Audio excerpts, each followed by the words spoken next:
What's up, guys? Derek here with Tap and Turn Gaming, coming at you today with another EDH deck tech. Something we haven't done in a little while. We've done a lot of gameplays recently, but this is a subscriber requested deck for Memnarch from MTG Toolbox, and he wanted us to do a group hug with a Murder Them Fools ability. So basically, he wanted to be a group hug style deck with the ability to murder them fools when the game has to end, or when someone's just getting a little too aggressive. So the general is Memnarch. He's a 7-cost 4/5 wizard who is a legendary artifact creature. So it does make him susceptible to more removal than most generals because he is a creature and an artifact, but that is what it is. He's still very, very powerful, and he will generate a lot of hate on sight. But he has two abilities. You can pay 1 and 2 blue and target permanent becomes an artifact in addition to its other types, and that effect is indefinite. And also you can pay 3 and a blue and gain control of target artifact. So ultimately, if you pay 7, you will gain control of target permanent, unless you're just taking an artifact. So with the right amount of mana, he can just do awesome, awesome things. Now, we'll take a look at the deck and what we did and why we did it. We'll start off with the lands. So we went with Academy Ruins to be able to get back our artifacts, Halimar Depths to set up our draws, Inventor's Fair for a little life gain and a possible 2 for an artifact if we need it. Bunch of islands, 30 of them. A Mikukoro Center of the Sea so that each player draws a card because we are playing a little group hug. Then we are an Urza's Factory, Mine, Power Plant, and Tower, so we can get that nice excel from these 3, as well as being able to produce a token here and there when we need to. That's pretty much it for the land base. Not a lot going on. I'm sure there was some other lands I could have put in there, but those are just some basic lands I threw in to get us going. So for our sorceries, we're running Argivian Restoration, or Argivian Restoration, however you want to pronounce it, or however you're supposed to pronounce it is fine. It's a 4-cost sorcery that says return target artifact from your graveyard to the battlefield. Since we are running a heavy artifact deck, this will be a good card for us. We run Curse of the Swine for a nice exile removal. I really think Curse of Swine is a nice card because even if you just play it for 3, which is the average cost of a lot of black removal, you can exile 1 creature and swap it out for a 2/2 boar. But the fact that it just gets better as you invest more mana is just a really nice ability. You play this thing for 5 and you just exiled 3 of their biggest creatures and gave them 2/2 pigs. I could live with that. Then we're running Fabricate to be able to tutor for an artifact, and Reshape to be able to sacrifice an artifact and turn it into something different by paying the difference in the mana cost. So it's really, really pretty cool. For our instance, it's going to be a lot of control magic to keep us safe. So we're going to go with Aetherize and Aether Spouts, sort of blue pseudo-fogs. Aetherize says return all attacking creatures to their owner's hands, and Aether Spouts says for each attacking creature, its owner puts it on top or bottom of its owner's library. So just 2 ways to go ahead and protect us if someone's going aggressive and we aren't quite set up to defend ourselves yet. Cancel, Counterspell, both counters, Cyclonic Rift for the amazing bounce that it is. Then we run Displace for the double flicker. Dissipate for the counter, Dissolve for the counter, Fairy Trickery for the counter, Ghostly Flicker for the double blink as well, but this one can also blink artifacts, so that helps us even more. Hinder for another counterspell, Reality Shift for some more removal. Scatter the Winds, Spell Crumple, and Void Shatter, just more counter magic. So, as you can see, you run a good amount of counter magic. The thing that makes Ghostly Flicker and Displace really nice is that they both flicker 2 creatures. So we have a nice suite of creatures over here, but if you use it on, say, a Mnemonic Wall, which can get back a sorcery instant, or Archaeomancer, which can get back a sorcery instant, you can get back that same Displace or Ghostly Flicker. So you cast Ghostly Flicker, you target whoever you want to blink out, and you target your Archaeomancer, you get the Ghostly Flicker back, and you flicker both guys. It's really win-win. So that's really, really nice. Then for our creatures, we're running Archaeomancer to be able to get back our stuff, like I just said. Arkham Dagson, target artifact creature's controller sacrifices it. That player may search his or her library for a non-creature artifact card and put it into play, then that player shuffles his or her library. So this is really, really nice because we can use it to turn our artifact creatures, and we can turn our artifact creatures into anything we want, and that's super powerful. Or we can also use it adversely to go ahead and make our opponents sacrifice their creatures and search for their artifacts. And they probably aren't running as many artifacts as we are, so they may turn a creature into a mana rock or a creature into something, but if we do it enough times, they're going to run out of things and we're going to just start pegging off their creatures. So that removal on a stick is very nice. Then we have Chief Engineer to give all of our artifact spells Convoke, just make everything a little easier to cast. Clever Impersonator, a clone that can become anything, artifacts, enchantments, creatures, whatever we need. Draw Scorpion is a combo piece because it says, whenever a Draw Scorpion or another artifact creature is put into a graveyard from play, you may tap or untap target artifact. So he is just a big combo piece. Then we have Fairy Mechanist. When he comes into play, we look at the top few cards of our library, put an artifact into our hand if we choose, because we each have to reveal it, and then put the rest on the bottom of our library in any order. Filigree Familiar. This guy's like he's like Solemn Simulacrum's like little pet dog. Or little pet fox, rather. When he comes into play, you gain 2 life. When he dies, you draw a card. So he's very similar to Solemn, but instead of getting the land, you get the 2 life, and he costs 1 less. But, I mean, that's really not a bad play at all. Master Transmuter. Bounce 1 artifact, put another one into our, put another one from our hand onto the battlefield. You can actually you can bounce the same artifact, or you can bounce an artifact and put the same one onto the field, which is a very good use for her ability. With something like a Spine of Ishar, we can bounce the Spine of Ishar and bring it right back in and destroy something. And that's because of the way she's actually worded. That the returning an artifact you control, see how it says return an artifact creature you control to its owner's hand, and then the colon is right there. So that means that that's part of the cost. And that's the reason this works the way it does, is you can tap the blue, tap her, bounce the artifact, so it's already in your hand, and that's just to put the ability on the stack. Now when the stack goes ahead and resolves, you can put an artifact from your hand into play, and so that artifact is already in your hand. So that's why it does work that way. A lot of people have questioned it when I've done it, and that is how it works. I've looked it up. It can get really powerful. Mnemonic Wall, because he does what Mnemonic Wall does. Muzio Visionary Architect. He's a 3-cost 1/3 human wizard. And human artificer, maybe? I actually forget what he is. But he says you can pay 3 in a blue, look at the top X cards of your library, where X is the highest converted mana cost among artifacts you control. You may reveal an artifact from one of them and put it onto the battlefield. Put the rest on the bottom of your library in any order.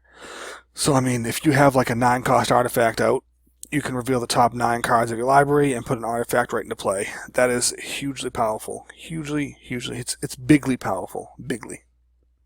Mirror Retriever. When he dies, you can return an artifact to your hand. Pretty basic stuff. Padim, one of the newer guys here from Kaladesh. He's a 4-cost Veldalkin Artificer, and he gives all your artifacts hexproof. And if that wasn't enough, at the beginning of upkeep, if you control the artifact with the highest converted mana cost or tied, you get to draw a card. So he just sits there and protects you and gives you cards. Phyrexian Metamorph, he's a clone that can clone artifacts or creatures, so he's really good. Shimmermere is a 3-cost 2/2 flash, and our artifacts have flash. Solemn Simulacrum, he's very well known for what he does. Soul of New Phyrexia, 6-cost 6/6 with trample, and he can make everything we have indestructible, and that's more or less why he's in there, for the indestructible.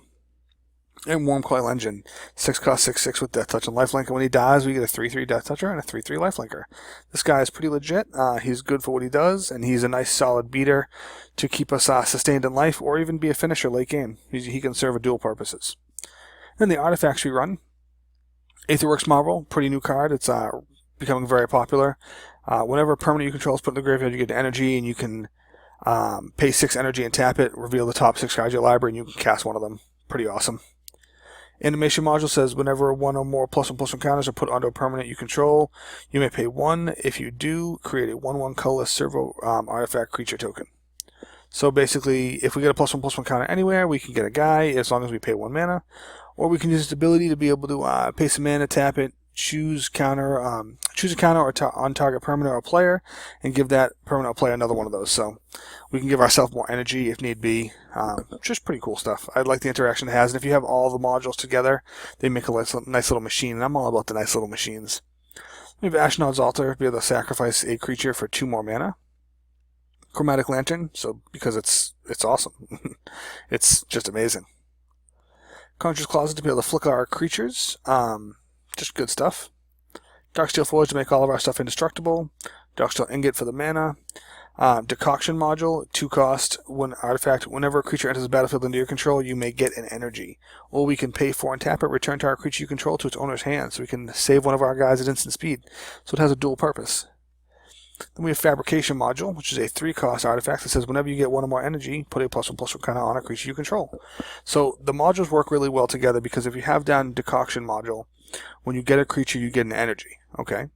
When you have down Fabrication Module, whenever you get an energy, you get a +1/+1 counter on a target creature. Okay. And when you have Animation Module, whenever you put a +1/+1 counter on a creature, you can go ahead and put a creature into play as long as you pay 1 mana. So if you have all 3 of them down, once you trigger one of the 3, as long as you keep investing 1 mana, you'll get +1/+1 counters, energy, and creatures. So they work really, really well together. And their actual dollar investment is cheap, 74 cents, 23 cents, and 20 cents. So you're looking at $1.20 for all 3 of them. Not bad at all. Then we have our little package right here. Ooh, let's see if we can. It's being not want to work with me here. Right here is our group hug package. So we have Font of Mythos, Girapar Orrery, Horn of Greed, Horn of Plenty, and Howling Mine. So what they do all together is Horn of Mythos allows every player to draw 2 additional cards on their turn. Girapar Orrery lets everyone play an additional land on each one of their turns, as well as if they start their turn with no cards in their hand, they can draw 3 cards. Horn of Greed says whenever a player plays a land, that player draws a card. Horn of Plenty says whenever a player plays a spell, he or she may pay 1. If they do, they draw a card at the end of their turn. And Howling Mine says each player draws 1 additional card at the beginning of their turn, or draw step. So altogether what these guys do for you is just give, not you, but give everyone a lot more stuff, and that's the group hug theme. Moving on from that, we have Mycosynth Lattice that makes everything an artifact. All mana is any color, and all things are colorless. So that's pretty cool. It does serve a big combo purpose. Mirror Turbine lets us tap it to put a 1/1 mirror into play, or tap it in 5 mirror to tutor for a mirror and put it into play. Panharmonicon lets us do bananas things by whenever a creature comes in that would trigger an ability of a permanent, it triggers that ability twice.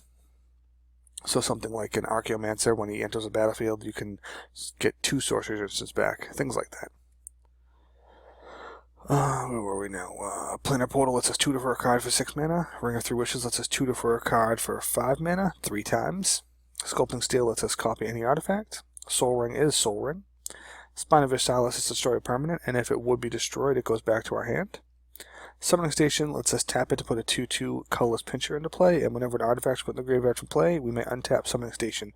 So it itself is a combo piece. Tamiyo's Journal lets us, at the beginning of our upkeep, investigate, which we can pay 2 mana, sack that clue, and draw a card, or we can tap this and sacrifice 3 clues to tutor for a card. So this Ring of 3 Wishes and Planar Portal allow us to actually tutor in colorless, which is really nice because generally black has all the tutoring. And Veldalkin Orrery, so everything we cast has flash, except our lands.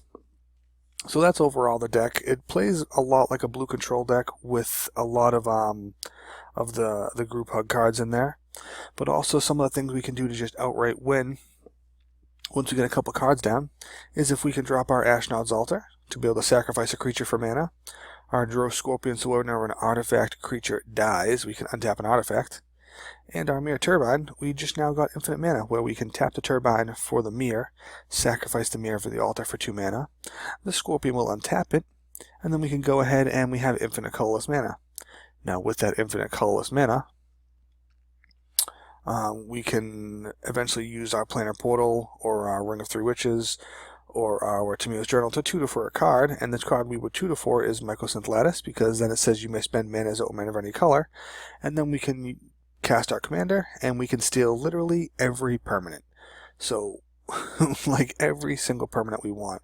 So, and if we just, with no mana excel at all, we could turn 3 drop Ashnod's Altar, turn 4 drop Drove Scorpion, turn 5 drop Mirror Turbine, and now we have infinite mana turn 5, and that's with no excel, so that's pretty cool. And there's just some cool, fun things to do. I mean, that's being able to steal all their stuff at instant speed is very, very nice, as well as we can also use Arkham to help tutor for the proper artifacts as well. But that is overall the deck that we came up with. This has been Derek with Tap and Turn Gaming. Please like, comment, and subscribe. And also go ahead and, it really does help if you could give this a like. It really helps to get the video out there more, and really helps us to move around our channel and get our channel a little pushed more forward out there. But yeah, this has been Derek with Tap and Turn Gaming. Please like, comment, and subscribe, and we'll catch you later. Thanks a lot. Goodbye.